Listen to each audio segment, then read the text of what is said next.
আল্লাহ 30টা দিন তোমার মেয়ে 12টা পর্যন্ত হয়ে থাকে, 2 দিন পর যাবে বাড়ি যাইবো। এমনি যদি 12টা পর্যন্ত প্রতিদিন ঘুম থেকে উঠে তাহলে কেমনে সংসার করবো?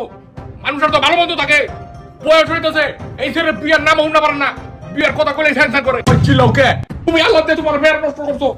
ডিম মুনছিলাম 4টা, 2টাই দেরি খালাইছে। আমার মেয়ের আমি সব ডিম খেলাম, তোমার কি ডিমের কথা বাদ দাও। এমনি যদি 12টা পর্যন্ত জামাইয়ের বাড়ি গিয়ে হয়ে থাকে তাহলে জামাই কি করবো? জামাই 12টা পর্যন্ত হয়ে থাকবো।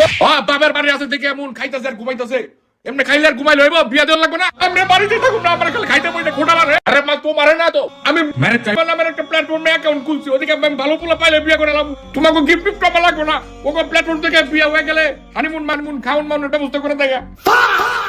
আয় হায় এই সেরি আবার আন্দাজে কোন পোলারে বিয়া করবো? ওই পোলা যদি অন্য ছবি জাত হয়, বাস্তবে যদি ফকির নগমত হয়, মানসিক মানসিক রকম কিছু তুই আয় আমি আগে চেক করে লইছি।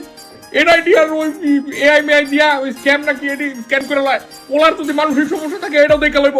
ভালো পোলা পাইলে আমি বিয়ে করে বলবো, আমি বাড়িতে থাকবো না, ডিম খাওয়ালে আমার বমি। তুই বাড়িতে কি হবি? তুই 2 দিন পর পর যে নেটে থেকে ড্রেস অর্ডার দেস কুর্তি মূর্তি, এই কয়দিন পরে তো তোর নানার জমি বেচতে। আমার মেয়ে জমি বেচলে আমারটা বেচবো, তোমার বাপেরটা ধরবো না। মানে কি আপু আমি আপনার জমি বেচু? রামা ওটা বুঝাই নাই, তুই কি তোমার কাছে বেশি রেখেছি গা? ওটা খেলাইছিল আই আইলো।